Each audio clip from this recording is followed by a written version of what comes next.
Hello बच्चों, तब चलते हैं। आज चौथी लेक्चर है सेल बायोलॉजी का, जिसमें आज हम लोग पढ़ेंगे क्या, ग्लाइकोलिपिड के बारे में। अब देखिए, ग्लाइकोलिपिड के बारे में हमें पढ़ना है तो अब एक चीज़ समझिए कि ग्लाइकोलिपिड ये भी क्या होता है। यह जो ग्लाइकोलिपिड है, this is the glycerol based, यह भी ग्लिसरॉल बेस्ड है। ठीक है, तो अभी तक हमने पढ़ा था कि ग्लिसरॉल बेस्ड में क्या था, फॉस्फोलिपिड होता है, ग्लाइकोलिपिड होता है। फॉस्फोलिपिड को हमने पढ़ा कि फॉस्फोलिपिड के कौन कौन टाइप्स होते हैं, फॉस्फोलिपिड का अरेंजमेंट कैसे होता है, इसके बारे में हमने पढ़ा। अब आज पढ़ेंगे हम ग्लाइकोलिपिड के बारे में। तो देखिए, ग्लाइकोलिपिड में हमने टाइप लिखा है। देखिए, टाइप में हमने कहा कि यह दिस इज द सेरेब्रोसाइट, यह सेरेब्रोसाइट है। और दूसरा जो इसका टाइप है, इसको हम लोग कहते हैं ग्लोबोसाइट, और इस ग्लोबोसाइट को ही जो है कहते हैं गैंग्लियोसाइट। ठीक है, तो यह तो इसका नाम है। अब इसका मतलब आप समझिए। ये चीज़ बच्चों याद रखना है कि जैसे ग्लाइकोलिपिड, आपको कन्फ्यूजन नहीं होगी। कैसे कन्फ्यूजन नहीं होगी, यह चीज़ हमेशा याद रखिएगा कि यह ग्लाइकोलिपिड जो है, दिस इज द ग्लाइकोलिपिड, यह ग्लाइकोलिपिड है। तो ग्लाइकोलिपिड किसका टाइप था, तो ग्लिसरॉल बेस्ड जो हम लोग पढ़ रहे थे, तो ग्लिसरॉल में ही हम लोग पढ़े थे ना कि फॉस्फोलिपिड होता है, ग्लाइकोलिपिड होता है। तो फॉस्फोलिपिड के बारे में पढ़े, और अभी ग्लाइकोलिपिड हम पढ़ रहे हैं। चाहे तो आप अपने नोट्स में शामिल कीजिए कि किसका टाइप है, तो आपको पता होना चाहिए कि ग्लिसरॉल बेस्ड है, मतलब ग्लिसरॉल यहाँ पर भी प्रेजेंट होगा। ठीक है, अब देखिए, इसमें जो टाइप आपने पढ़ लिया कि सेरेब्रोसाइट होता है, दूसरे में पढ़ा आपको ने ग्लोबोसाइट, और ग्लोबोसाइट को ही गैंग्लियोसाइट कहा जाता है। अब देखिए, दोनों में थोड़ा सा मतलब समझिए। यह जो सेरेब्रोसाइट है ना, इसमें कहते हैं कि सिंगल शुगर अटैच होता है सेरेमाइड के साथ। सेरामाइड आपने पढ़ा पहले, तो सेरामाइड क्या होता है, सेरामाइड आपने पढ़ा ना कि सेरेमाइड किसको कहते हैं। तो सेरामाइड में क्या है कि सेरामाइड में यदि सिंगल शुगर अटैच है, ठीक है, यह सिंगल शुगर यदि अटैच है सेरामाइड के साथ, यदि वन शुगर अटैच है, ठीक है, तो हम लोग क्या इसका नाम देते हैं, इसका नाम देते हैं ग्लूकोज सेरेब्रोसाइट देते हैं, या गलैक्टो सेरेब्रोसाइट देते हैं। इसको हम लोग कहते हैं दिस इज द ग्लूकोज सेरेब्रोसाइट या गलैक्टो सेरेब्रोसाइट। ठीक है, और यह जो गैंग्लियोसाइट होता है ना, यह गैंग्लियोसाइट में हम लोग कहते हैं, गैंग्लियोसाइट क्या होता है, तो गैंग्लियोसाइट में जनरली हम लोग कहते हैं कि इसमें सेरामाइड, सेरामाइड के साथ क्या होता है, ओलिगोसैकेराइड होता है। अब देखिए, आपने पढ़ा होगा मोनोसैकेराइड, डाइसैकेराइड, पॉलीसैकेराइड, ओलिगोसैकेराइड, क्या है, यह शुगर के टाइप है। तो यह सेरेमाइड के साथ जो है सो क्या होता है, दिस इज द ओलिगोसैकेराइड। तो सेरेमाइड के साथ क्या होता है, दिस इज द ओलिगोसैकेराइड। तो हमको एक सिंपल सा एक ओवरव्यू लेना है कि यहाँ सेरेब्रोसाइट है, यहाँ पे ग्लोबोसाइट है। तो सेरेब्रोसाइट में क्या होता है कि सिंगल शुगर अटैच होगा, किसके साथ, सेरामाइड के साथ। मतलब सेरामाइड के साथ एक शुगर जोड़ दो तो क्या बन गया, सेरेब्रोसाइट। और इसके एग्जाम्पल क्या है, इसके एग्जाम्पल है ग्लूकोज सेरेब्रोसाइट्स और ग्लैक्टो सेरेब्रोसाइट कहा जाता है इसको। जबकि यहाँ गैंग्लियोसाइट्स कैसे बनता है, तो गैंग्लियोसाइट बनता है कि सेरामाइड के साथ ओलिगोसैकेराइड जोड़ दो। तो देखिए, दोनों में क्या डिफरेंस है, यहाँ पे भी सेरामाइड है और यहाँ पर भी सेरामाइड है। बात समझ में आया, दोनों में सेरामाइड होगा। फर्क क्या होगा कि यहाँ पे सिंगल शुगर जुड़ेगा, यहाँ पे ओलिगोसैकेराइड जुड़ेगा। ठीक है, चलिए आगे देखते हैं। अब देखिए बच्चों, ये जो आगे जो है, आगे मैंने नोट में क्या लिखा है कि गैंग्लियोसाइट, गैंग्लियोसाइट में क्या होता है कि वन सियालिक एसिड होता है। आपको सिंपली याद रखना है कि गैंग्लियोसाइट में क्या होता है, वन सियालिक होता है। इसको हम लोग नोन एज क्या नाम रखते हैं, इसको गैंग्लियोसाइट मोनोसियालेट कहते हैं, इसको गैंग्लियोसाइट मोनोसियालेट कहते हैं। मतलब इसको हम लोग सीधा कहते हैं कि यह GMDM है। मतलब गैंग्लियोसाइट में एक सियालिक एसिड होगा तो इसका नाम हम लोग GM रखते हैं। ठीक है, तो गैंग्लियोसाइट में यदि एक सियालिक एसिड यदि साथ में प्रेजेंट है, केमिकल है यदि इसके साथ प्रेजेंट है, तो इसको हम लोग कहते हैं कि यह GM हो गया। GM का मतलब होता है गैंग्लियोसाइट, गैंग्लियोसाइट मोनोसियालेट कहते हैं इसको। ठीक है, अब देखिए, इसका यदि टाइप देखेंगे GM का, तो हम लोग लिखेंगे कि GM1 होता है, GM2 होता है, GM3 होता है, इसके टाइप हैं सब। अब देखिए, यह क्या होता है, इसके बारे में ये बताया मैंने कि GM1, GM2, GM3 ये होता क्या है। यह कहते हैं कि यह based on the electrophoretic mobility पे बेस्ड होता है। अब देखो, इलेक्ट्रोफोरेटिक मोबिलिटी में जनरली आपको ये जानना है कि इलेक्ट्रिकल फील्ड यहाँ पे अप्लाई होगा। इलेक्ट्रिकल फील्ड का मतलब आप जानते हैं, कैथोड और एनोड वाली कहानी है। ठीक है, तो सिंपली आपको ये जानना है कि इलेक्ट्रोफोरेटिक मतलब यहाँ पे कोई ना कोई चीज़ इलेक्ट्रिकल जो है सो अप्लाई होगा मोबिलिटी के लिए। मोबिलिटी का मतलब आप समझ रहे हैं, मोबिलिटी का मतलब व्हाट इज मोबिलिटी। मोबिलिटी का मतलब होता है मूवमेंट, लेफ्ट हो मूवमेंट, राइट हो मूवमेंट, और अपर हो या डाउन हो, किसी तरह का मूवमेंट हो, तो इसके लिए इलेक्ट्रोफोरेटिक मोबिलिटी पे जो है सो यह बेस्ड होता है। ठीक है, उसके बाद देखिए सियालिक एसिड के बारे में मैं बता रहा हूँ कि सियालिक एसिड क्या होता है। तो सियालिक एसिड के बारे में मैं बता रहा हूँ कि जो सियालिक एसिड अभी जो हमने पढ़ाया कि सियालिक एसिड वहाँ पे अटैच होता है। तो देखिए सियालिक एसिड के बारे में ये कह रहे हैं कि सियालिक एसिड क्या करता है, play important role in the cell cell recognition. मान लीजिए कि यहाँ पे 2 सेल है, ये देखिए यह 2 सेल है, तो सेल सेल का रिकॉग्निशन मतलब इस सेल्स को क्या करना है, इसको पहचानना है, इसको पहचानना है, तो रिकॉग्नाइज करना है सेल टू सेल रिकॉग्निशन। तो यह सियालिक एसिड इसमें हेल्प करता है कि सेल टू सेल रिकॉग्नाइज करेगा, मतलब सेल टू सेल क्या करेगा, पहचानने का काम करेगा, सेल सेल रिकॉग्निशन करने का काम करेगा। मोस्ट कॉमन सियालिक एसिड जो होता है उसको नाना कहते हैं। अब याद रखिएगा, नाना पोता पोती जैसे कहते हैं ना, इसी तरह से इसको नाना कहते हैं। तो मोस्ट कॉमन सियालिक एसिड नाना कहते हैं। और यदि नाना की बात करें तो देखिए यह नाना का फुल फॉर्म क्या है, 5N एसीटो न्यूरामिनिक एसिड कहते हैं इसका नाम है। आप सिर्फ नाना याद रखें क्योंकि एग्जामिनेशन में आपको जो है इस तरह से NaNA लिख के आएगा। आप देखिए जितना भी CSIR में लंबी लंबी जो किसी का नाम होता है ना, उसका शॉर्ट फॉर्म जो नाम होता है, तो शॉर्ट फॉर्म लिखा रहेगा और साथ में कोष्ठ में लंबा भी लिखा रहेगा। आप यदि नाना याद कर रहे हैं कि मोस्ट कॉमन सियालिक एसिड क्या होता है, तो नाना होता है। मोस्ट कॉमन सियालिक एसिड क्या होता है, तो नाना होता है, तो चलेगा, नो प्रॉब्लम। ठीक है, उसके बाद बच्चों अब चलते हैं नेक्स्ट पेज पे।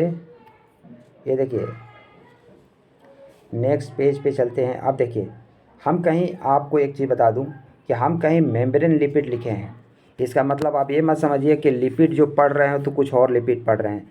चाहे हम लिपिड लिखें चाहे मेम्ब्रेन लिपिड लिखें, ठीक है, तो लिपिड लिपिड होता है, वो मेम्ब्रेन पे ही प्रेजेंट होगा लिपिड। तो लिपिड की बात करें चाहे मेम्ब्रेन लिपिड रखें, बात है कि आप कंफ्यूज मत होना इससे। ठीक है, तो देखिए मेम्ब्रेन लिपिड में हमने आपको पढ़ाया भी है कि यह ग्लिसरॉल बेस्ड होता है, एक पढ़ाया हमने कि स्पिंगोसिन बेस्ड होता है। ठीक है, तो अभी जो हम पीछे पढ़ रहे थे तो ग्लिसरॉल बेस्ड ही तो पढ़ रहे थे। बार बार हम क्यों लिख रहे हैं, क्योंकि आपको कन्फ्यूजन ना हो, तभी मैंने लिखा कि मेम्ब्रेन लिपिड जो है ग्लिसरॉल बेस्ड भी होगा और स्पिंगोसिन बेस्ड भी होगा। ये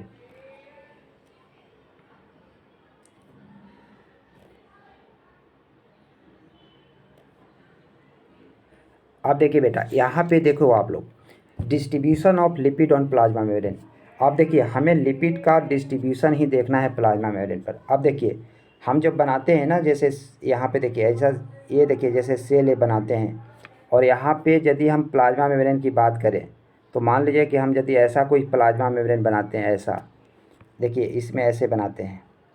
ठीक है, तो मान लीजिए कि यह जो है सो पोर्शन जो है सो सेल का है और यह प्लाज्मा मेम्ब्रेन का है। ठीक है, तो मैं बता दूं कि यह जो प्लाज्मा मेम्ब्रेन है ना, तो प्लाज्मा मेम्ब्रेन पर ही ये वाला स्ट्रक्चर मिलता है। ठीक है, प्लाज्मा मेम्ब्रेन पर क्या मिलेगा, ये वाला स्ट्रक्चर आपको मिलेगा। तो देखिए यह प्लाज्मा मेम्ब्रेन पर, देखिए यहाँ पे लिखा है मैंने कि एक्सोप्लाज्मिक फेज पे, मतलब यह प्लाज्मा मेम्ब्रेन है। प्लाज्मा मेम्ब्रेन के अंदर क्या होगा, पानी होगा। बाहर वाला क्या होगा, यहाँ लिखा हुआ है ना साइटोप्लाज्मिक फेज, और यहाँ एक्सोप्लाज्मिक फेज, ये दोनों का मतलब समझिए। यह क्या है, प्लाज्मा मेम्ब्रेन है। ठीक है, तो इस प्लाज्मा मेम्ब्रेन में क्या होगा, देखिए यह जो है सारा चीज़, देखिए लिपिड का बाइलेयर है, यह लिपिड का बाइलेयर, यह लिपिड है, यह लिपिड है, यह दोनों लिपिड प्रेजेंट है, तो इसको हम लोग कहेंगे क्या, लिपिड का बाइलेयर है। और देखें यहाँ पे PC है, SM है, स्फिंगोमाइलिन है, फॉस्फोटिडिल सेरीन है, ये सब जो हमने नाम पांचों बताए थे ना, ये आपको कहीं ना कहीं याद रखना है। चाहे वैसे भी याद रखो आपने कि PC होता है, SM होता है, PS होता है, PI होता है, PE होता है, ये सब ग्लिसरॉल बेस्ड जब आप पढ़ रहे थे तो ग्लिसरॉल बेस्ड में आपको याद आया कि फॉस्फोलिपिड के सब क्या है, टाइप है ना फॉस्फोलिपिड के, ये सारे फॉस्फोलिपिड के टाइप हैं कि नहीं है, हैं। तो आप देखिए एक्सोप्लाज्मिक पर इसमें से क्या होगा, तो आप देखिए फॉस्फोटिडिल कोलिन ए वाला, स्फिंगोमाइलिन, ये सब कहाँ होता है, एक्सोप्लाज्मिक पेज पर होता है। मतलब कहने का मतलब जो भी प्लाज्मा मेम्ब्रेन होगा, ये प्लाज्मा मेम्ब्रेन कहाँ का है, तो आप सोचो कि किसी भी सेल का, चाहे ब्रेन का सेल हो चाहे कहीं का भी हो, ठीक है, तो हम वहाँ की बात कर रहे हैं। तो यह जो प्लाज्मा मेम्ब्रेन होगा ना, इस प्लाज्मा मेम्ब्रेन के यदि ये दोनों यदि प्रेजेंट होना होगा तो ये दोनों कहाँ प्रेजेंट होगा, बाहर में ही रहेगा, और यह तीनों कहाँ रहेगा, साइटोप्लाज्मिक फेज में रहेगा। यह आपसे बच्चों क्वेश्चन पूछा जाता है। क्या पूछा जाता है कि साइटोप्लाज्मिक फेज पे मिलने वाला जो लिपिड है वो कौन कौन है। तो आप देखिए यहाँ पे पीएस, पीआई और पीई, ये तीनों मिलेगा साइटोप्लाज्मिक वाले रीजन पे। पीसी और एसएम कहाँ मिलेगा, एक्सोप्लाज्मिक वाले रीजन्स पे। मतलब बाहर वाले रीजन्स पे क्या मिलेगा आपको, पीसी और एसएम मिलेगा, प्लाज्मा मेम्ब्रेन के जस्ट बाहर। तो आप देख रहे हैं कि प्लाज्मा मेम्ब्रेन का क्या है, यह प्लाज्मा मेम्ब्रेन का, यह जो है सो प्लाज्मा मेम्ब्रेन का लिपिड बाइलेयर ये वाला है ना, लिपिड बाइलेयर। और इसके जस्ट ऊपर बाहर में एक्सोप्लाज्मिक का मतलब होता है बाहर, और साइटोप्लाज्मिक का मतलब होता है अंदर वाला पोर्शंस। तो ये बाहर वाला जो पोर्शंस है ना, ये बाहर वाला पोर्शंस पे क्या मिलेगा आपको, पीसी और एसएम मिलेगा, ठीक है। तो आप इस तरह से कंफर्म कर सकते हैं कि बाहर वाला पोर्शंस कौन सा है, अंदर वाला पोर्शन। एक क्वेश्चन आपसे पूछा जाता है। आप देखिए एक चीज़ और मैं बता दूं कि यह जो साइटोप्लाज्मिक फेस होता है ना, इसको आप याद कीजिएगा कि साइटोप्लाज्मिक वाला फेस होता है, यह सिंथेसाइज कहाँ होगा, मतलब इस तरह के जो लिपिड होता है पीएस, पीआई और पीई, यह सिंथेसाइज आखिर कहाँ होगा। ऐसा तो नहीं है कि यहीं पे प्रेजेंट होता है, तो कहीं ना कहीं से तो बन के आया होगा ना।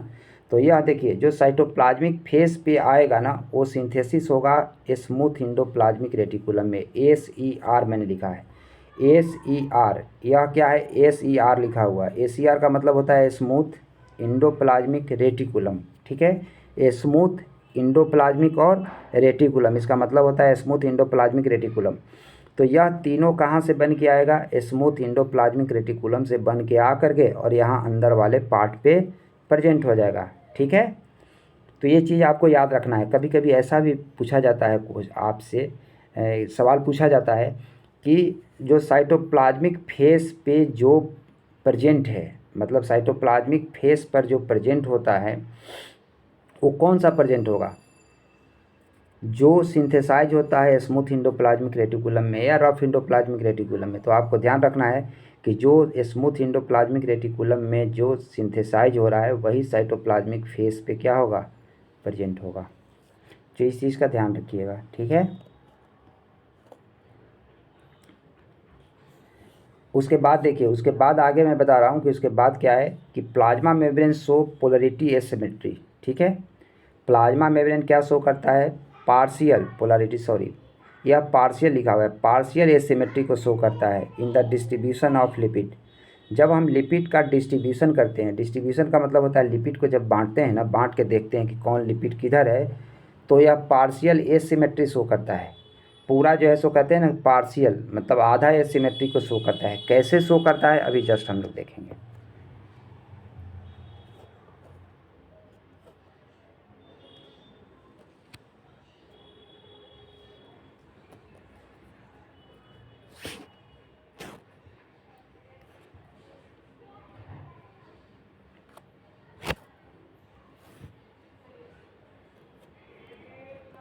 ये देखिए मैं ये जो स्ट्रक्चर बनाया हूँ, this is the plasma membrane है, ठीक है। और इस प्लाज्मा मेम्ब्रेन पर देखिए मैंने, देखिए ये सारे नाम लिखा है, आपको पता है, ये मैंने पढ़ाया भी आपको कि ये फॉस्फोलिपिड जो फॉस्फोलिपिड के जो टाइप हैं, ये सारे फॉस्फोलिपिड के टाइप है, PC, PS, PI, PE, SM, ये सब सारा टाइप है ना, आपको पहले से पता है। ये देखिए अब देखिए एक्सोप्लाज्मिक फेज पर प्लाज्मा मेम्ब्रेन के बाहर, और इंडो और साइटोप्लाज्मिक फेज पर और प्लाज्मा मेम्ब्रेन के अंदर, आपसे देखिए ये वाला डेटा आपको बिल्कुल याद होना चाहिए। कैसे याद होना चाहिए, मतलब जो पीसी वाला रीजन है उसका ज़्यादा पोर्शन किधर होता है। तो देख रहे हैं बड़ा वाला पोर्शन मैंने यहाँ बनाया है ना यहाँ पे, और देखिए थोड़ा सा बनाया है मैंने ये वाला, ठीक है। इसका मतलब कि यह जो पीसी वाला रीजन है एक्सोप्लाज्मिक फेज में ज़्यादा होगा और साइटोप्लाज्मिक में कम होगा। देखिए दूसरा देखिए पीएस वाला में, देखिए पीएस वाला में देख रहे हैं ये सबसे ज़्यादा है, साइटोप्लाज्म में ही ज़्यादा होता है, एक्सोप्लाज्म में थोड़ा सा होगा। उसके बाद देखिए पीआई वाला में भी यही कंडीशन है, पी वाला में ये कंडीशन है। मतलब आप तीनों को याद रख सकते हैं कि यह साइटोप्लाज्मिक फेज में ज़्यादा होता है इसका, ठीक है। मतलब देखा जाए तो ये दोनों जगह प्रेजेंट होगा, लेकिन यहाँ पे क्या है, इस फेज में ज़्यादा मिलेगा, साइटोप्लाज्मिक फेज में यह क्या होगा, ज़्यादा मिलेगा। और यदि एक्सोप्लाज्मिक की बात करें तो एक्सोप्लाज्मिक में देखिए पीसी वाला रीजन ज़्यादा मिल रहा है। एसएम वाला देखिए यहाँ पे एसएम वाला पोर्शन क्या है, ज़्यादा मिल रहा है एक्सोप्लाज्मिक फेज पर। और यह जो है सो देखिए एसएम वाला को हम लोग कहते हैं स्पिंगोमाइलिन कहते हैं। तो स्पिंगोमाइलिन कहाँ प्रेजेंट होता है, तो आप कहेंगे कि यह जो है सो ज़्यादा इसका पार्ट जो है सो कहाँ प्रेजेंट होता है, एक्सोप्लाज्मिक वाले रीजन पे प्रेजेंट होता है, ये वाली बात कहना है आपको, ठीक है। उसके बाद देखिए ग्लाइकोलिपिड आपसे कोई पूछे, अभी जैसे ग्लाइकोलिपिड अभी मैं पढ़ा रहा था आपको, ठीक है, पढ़ा रहा था ना कि ग्लाइकोलिपिड आज पढ़ेंगे क्या, आज हम पढ़ेंगे ग्लाइकोलिपिड। तो ग्लाइकोलिपिड कहाँ प्रेजेंट होगा, तो ग्लाइकोलिपिड में हम सिंपली कहेंगे कि यह प्लाज्मा मेम्ब्रेन के जस्ट बाहर वाले पोर्शन पे ही प्रेजेंट होगा। देख रहे हैं, ये पूरा मैंने बाहर ही बना दिया है। और देखिए यदि कोलेस्ट्रॉल आपसे पूछा जाएगा, यह पूछा जाता है अक्सर क्वेश्चन में आता है कि कोलेस्ट्रॉल का बताइए कौन वाला पोर्शन जो है सो एक्सोप्लाज्मिक होगा, कौन वाला साइटोप्लाज्मिक होगा। तो आपको सिंपली ये बताना है कि कोलेस्ट्रॉल में 50-50 का मामला है। 50% जो है सो क्या होता है, एक्सोप्लाज्मिक होगा, और 50% क्या होगा, साइटोप्लाज्मिक होगा, ठीक है।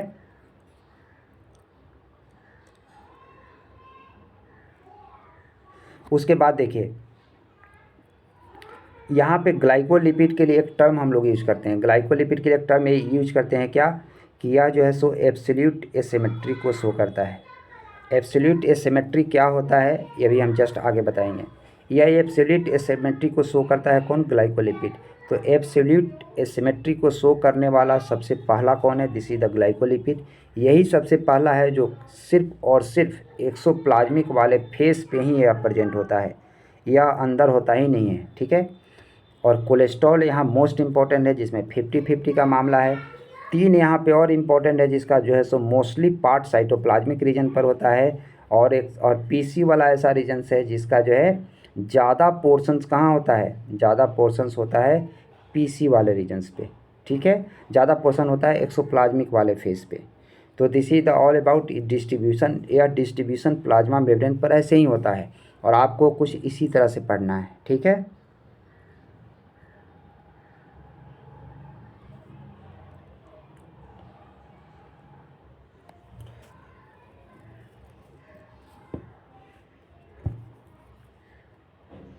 अब देखिए मैंने बताया था ना कि smooth endoplasmic reticulum, smooth endoplasmic reticulum से वो क्या हो रहा था, नीचे वाला तीनों बन रहा था ना। मैंने बताया ना कि ये जो है सो पीएस पीआई और पीई, या जो है सो सिंथेसिस कहाँ हो रहा था, मतलब यहाँ पे 3 मैंने बात बताई थी ना आपको, याद रखिए, पीएस पीआई और पीई, या क्या तीनों बन रहा था, स्मूथ इंडोप्लाज्मिक रेटिकुलम सिंथेसाइज हो रहा था, बन रहा था वहाँ पे स्मूथ इंडोप्लाज्मिक रेटिकुलम में। तो देखिए मैं यहाँ बता रहा हूँ कि smooth endoplasmic membrane show symmetrical distribution of lipid. यह क्या करता है कि स्मूथ इंडोप्लाज्मिक शो करता है सिमेट्रिकल डिस्ट्रीब्यूशन, सिमेट्रिकल डिस्ट्रीब्यूशन को शो करता है, मतलब कौन किधर है नहीं है इसका जो है सो डिस्ट्रीब्यूशन को शो करता है। और यहाँ पे हमें ये याद रखना है कि पीएस पीआई और पीई यह सिंथेसिस होता है स्मूथ इंडोप्लाज्मिक रेटिकुलम से।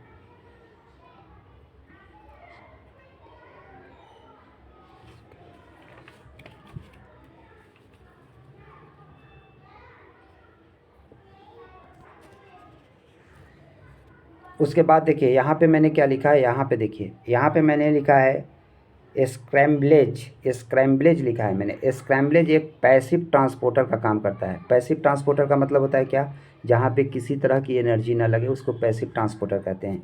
Help in symmetrical distribution of lipid, यह क्या करता है कि अब देखिए एसीआर क्या करता है कि यह जो है सो लिपिड का डिस्ट्रीब्यूशन को देखता है कि कैसे लिपिड का डिस्ट्रीब्यूशन हो रहा है। और यह क्या काम करता है, स्क्रैम्बलेज, स्क्रैम्बलेज एक पैसिव ट्रांसपोर्टर का काम करता है। पैसिव ट्रांसपोर्टर का मतलब क्या होता है, ये देखिए मैंने यहाँ पे बनाया है, यह स्ट्रक्चर मैंने ये बनाया है, देखिए यह स्क्रैम्बलेज है, और ये स्क्रैम्बलेज में देख रहे हैं दो छोटे छोटे जो मैंने बनाया है, क्या है, यह एक ट्रांसपोर्टर है। ट्रांसपोर्टर का मतलब क्या होता है, कुछ ऐसी चीज़ जहाँ से कोई चीज़ें अंदर आ सकती है बाहर निकल सकती है, यह ट्रांसपोर्टर का काम करता है। तो स्क्रैम्बलेज कहाँ प्रेजेंट होगा, तो यह प्रेजेंट होगा स्मूथ इंडोप्लाज्मिक रेटिकुलम के मेम्ब्रेन पे प्रेजेंट होगा, ठीक है। और देखिए ये स्ट्रक्चर मैंने बनाया है स्मूथ इंडोप्लाज्मिक रेटिकुलम, तक कहता है कि यहाँ पे पैसिव ट्रांसपोर्टर होगा। यह जो देख रहे हैं ना आप, यह पैसिव ट्रांसपोर्टर है। मतलब ये आराम से बिना कोई एनर्जी के ट्रांसपोर्ट कर रहा है। Help in the symmetrical distribution of lipid, lipid कैसे डिस्ट्रीब्यूट होगा प्लाज्मा मेम्ब्रेन पर यह डिसाइड कर रहा है। और ये कहाँ प्रेजेंट है, तो यह कहते हैं कि जो स्मूथ इंडोप्लाज्मिक रेटिकुलम है उसके मेम्ब्रेन पे प्रेजेंट है। अब देखिए यही मैंने स्ट्रक्चर बनाया है यहाँ पे, इसको देखिए ध्यान से। यहाँ मैंने स्ट्रक्चर बनाया है, इसको ध्यान से देखिए।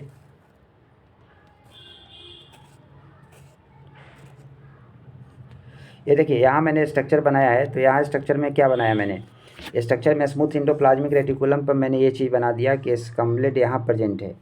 और देखिए अब यहाँ से क्या होगा कि यहाँ पे वेसिकल्स बनेंगे, और ये वेसिकल्स पर देखिए वेसिकल्स बनेंगे, तो वेसिकल्स कहाँ आ रहे हैं, यह गोल्गी के पास आ रहे हैं, मतलब गोल्गी बॉडी के पास आएगा वेसिकल्स। वेसिकल्स एक सर्कुलर एक स्ट्रक्चर होता है, तो यह कहाँ आएगा, गोल्गी बॉडी के पास। और गोल्गी बॉडी के पास देखिए यह क्या हो रहा है, स्क्रैम्बलेज देखिए यहाँ एक प्रेजेंट है और एक यहाँ प्रेजेंट है।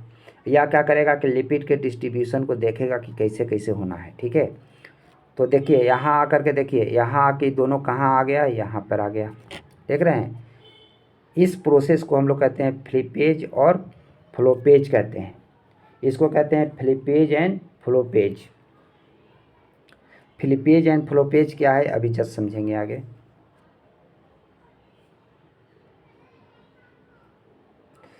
अब देखिए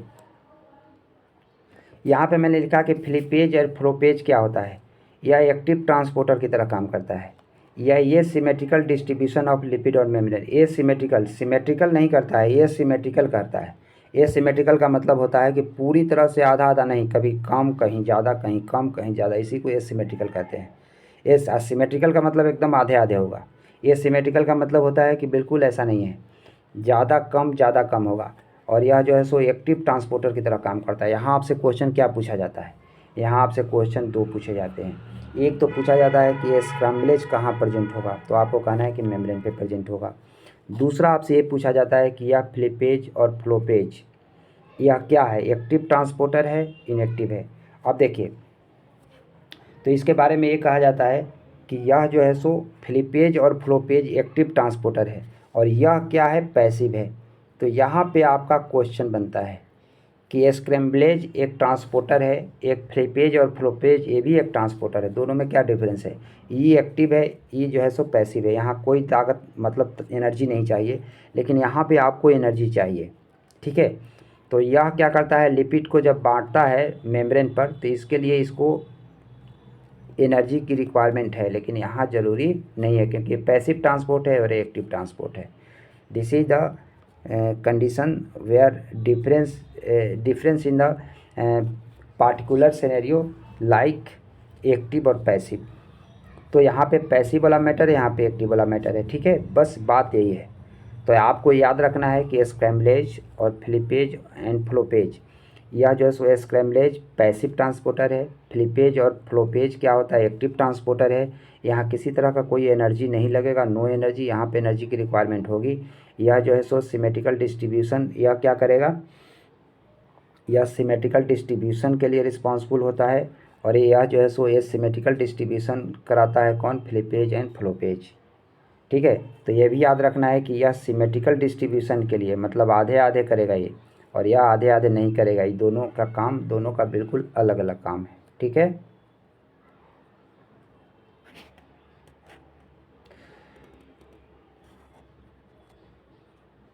उसके बाद देखिए, उसके बाद मैंने लिखा है कि glycolipid is synthesize towards exoplasmic phase. Glycolipid कहाँ सिंथेसाइज होगा, एक्सोप्लाज्मिक फेज में होगा। एक्सोप्लाज्मिक का मतलब समझ रहे हैं, एक्सोप्लाज्मिक का मतलब होता है प्लाज्मा मेम्ब्रेन के जस्ट बाहर वाले फेज पे होगा। Exoplasmic phase will as well remains exoplasmic, वो ऑलवेज वही होता है। जैसे देखिए मान लीजिए कि यह एक्सोप्लाज्म है, यह जो है सो क्या वजह स्मूथ इंडोप्लाज्मिक रेटिकुलम वाले कंडीशन बनाया, ये एक्सोप्लाज्म है। तो यह एक्सोप्लाज्म यदि है तो एक्सोप्लाज्म देखिए वेसिकल्स बनेगा तो ऐसे पैक होगा, ठीक है। मान लीजिए कि ये एक्सोप्लाज्म है, तो एक्सोप्लाज्म देखिए वेसिकल्स में ऐसे पैक होगा, और जब ये प्लाज्मा मेम्ब्रेन की तरफ मूव करेगा तो देखिए बाहर की तरफ आ जाएगा, अब प्लाज्मा मेम्ब्रेन ऐसे बन जाएगा, ठीक है बात समझ में। तो ये बाहर की तरफ हो गया, तो यही कहते हैं कि ग्लाइकोलिपिड क्या होता है, एक्सोप्लाज्मिक फेज की तरफ होगा।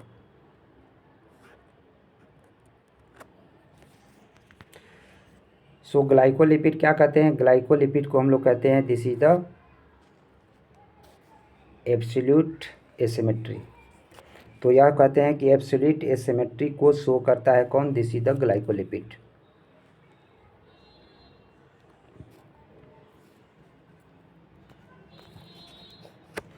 उसके बाद देखिए, उसके बाद मैं बता दूं कि प्लाज्मा मेम्ब्रेन के बारे में हमें क्या जानना है। प्लाज्मा मेम्ब्रेन के बारे में हमें ये जानना है, क्या जानना है। प्लाज्मा मेम्ब्रेन में हम कहते हैं कि प्लाज्मा मेम्ब्रेन में क्या होगा, लिपिड होगा, और यह लिपिड क्या करेगा, मूवमेंट को शो करेगा। मतलब आप देखिए, एक सिंपल सा बात है, देखिए यहाँ ऐसे हो गया, ये हो गया,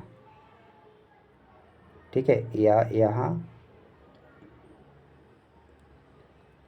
देखिए, यह जो है सो लिपिड का बाइलेयर है, ठीक है। एक मिनट,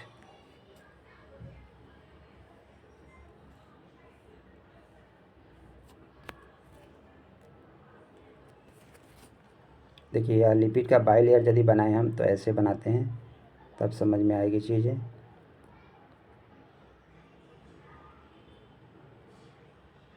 देखिए यह लिपिड का बाइलेयर मैंने बना दिया। तो हमने कहा कि यह जो प्लाज्मा मेम्ब्रेन है, यह कंटेंस इसमें लिपिड होगा, यह मूवमेंट को शो करेगा। तब मूवमेंट कैसे होगा, it is determine by fluidity of plasma membrane. यह डिटरमाइन होता है कैसा, कि यह फ्लूइडिटी कैसा। देखिए मूवमेंट तभी डिसाइड होगा जब वो फ्लूइडिटी होगा। फ्लूइडिटी का मतलब यहाँ पे पानी से, वाटर से मतलब है कि कितना फ्लूइडिटी है उतने इसका मूवमेंट होगा, ठीक है।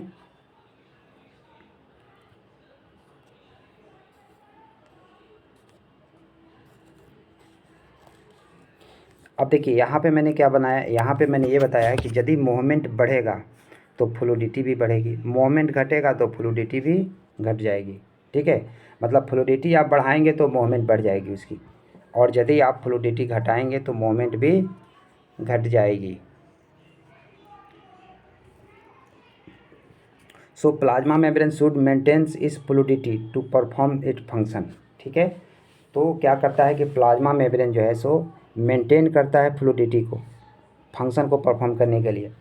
मतलब प्लाज्मा मेम्ब्रेन में फ्लूइडिटी नहीं होगा, मतलब प्लाज्मा मेम्ब्रेन बिल्कुल सूखा स्ट्रक्चर नहीं होगा, फ्लूइडिटी को मेंटेन करेगा, फ्लूइड होगा वहाँ पे। यदि ऐसा होगा तो वो फंक्शन को परफॉर्म करेगा, ठीक है।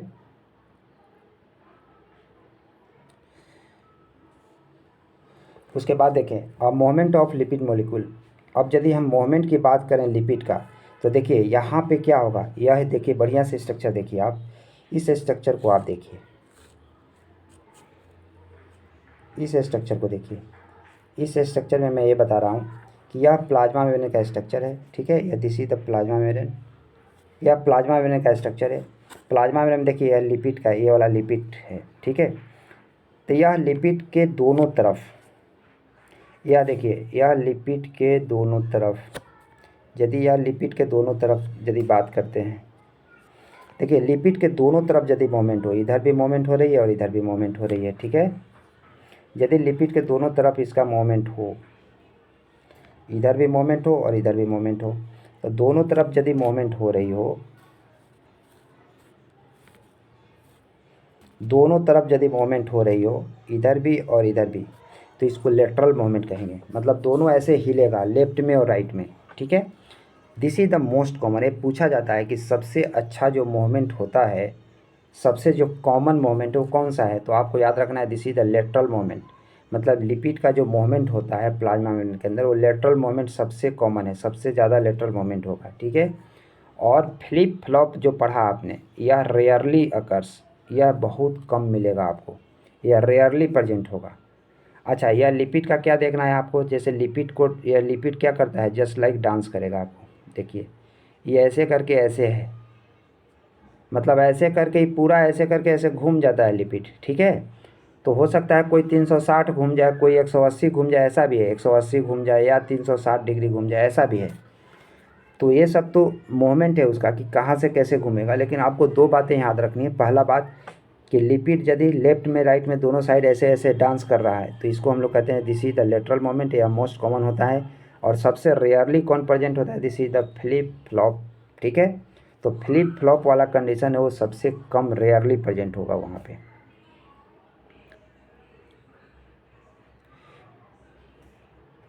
उसके बाद देखिए, मैंने लिखा है कि फ्लिप फ्लॉप जो होता है यह एक्टिव ट्रांसपोर्टर की तरह काम करता है। अभी ना हमने पढ़ा है फ्लिप फ्लॉप क्या होता है, एक्टिव होता है, और दूसरा हमने पढ़ा था कि स्क्रम्बलेज जो होता है वो पैसिव होता है।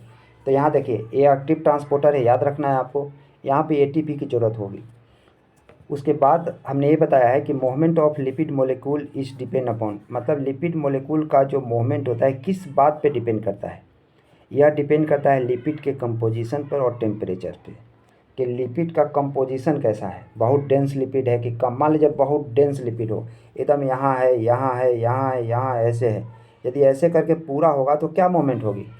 तो लिपिड का कंपोजिशन कैसा है इस पे डिपेंड करता है। अच्छा लिपिड, उसके बाद टेम्परेचर के ऊपर डिपेंड करता है, ठीक है। उसके बाद हमने क्या लिखा है, उसके बाद हमने लिखा है कि सेचुरेटेड फैटी एसिड होगा, और यह जो है सो सेचुरेटेड फैटी एसिड होगा और अनसेचुरेटेड फैटी एसिड होगा। फैटी एसिड का चेन छोटा भी हो सकता है, बड़ा भी हो सकता है। देखिए अब देखिए यहाँ पे कंपोजिशन की बात क्या कहे हम, यहाँ पे थोड़ा सा ध्यान से देखिए, यहाँ पे ध्यान से देखिए। यह मैंने लिखा है कि यह जो है सो मूवमेंट किस पे डिपेंड करेगा, लिपिड के कंपोजिशन और टेम्परेचर पे। तो पहला बात मैंने लिखा है कि सेचुरेटेड फैटी एसिड होगा, दूसरा अनसेचुरेटेड फैटी एसिड होगा। देखिए सेचुरेटेड का मतलब क्या होता है, सिंगल बॉन्ड वाला होगा, और अनसेचुरेटेड का मतलब क्या होता है, डबल बॉन्ड वाला होगा। तो देखिए यदि सिंगल बॉन्ड होगा और डबल बॉन्ड होगा तो डबल बॉन्ड में मूवमेंट बहुत ज़्यादा थोड़े होगा, नहीं होगा ना। तो यह मूवमेंट डिपेंड करता है कि सिंगल बॉन्ड है कि डबल बॉन्ड है। उसके बाद देखिए, उसके बाद नीचे में एक लाइन लिखा है हमने कि फैटी एसिड चेन शॉर्ट होगा या लॉन्ग होगा। एक मिनट, यह शॉर्ट होगा कि लॉन्ग होगा। तो इस चीज़ को देखिए, अब शॉर्ट होगा कि लॉन्ग होगा। यदि मान लीजिए कि इतना छोटा फैटी एसिड का चेन है कि इतना बड़ा है, तो यदि दोनों का मूवमेंट देखेंगे तो मूवमेंट किसका ज़्यादा होगा। अब लॉन्ग वाला में तो मूवमेंट कम ही होगा ना, शॉर्ट वाला में ही मूवमेंट होगा। तो यह डिपेंड करता है कि सिंगल बॉन्ड है कि डबल बॉन्ड है, शॉर्ट है कि लॉन्ग है, यह डिपेंड करता है कि उसका मूवमेंट कैसा होगा। चलिए नेक्स्ट क्लास में फिर मिलेंगे। ओके।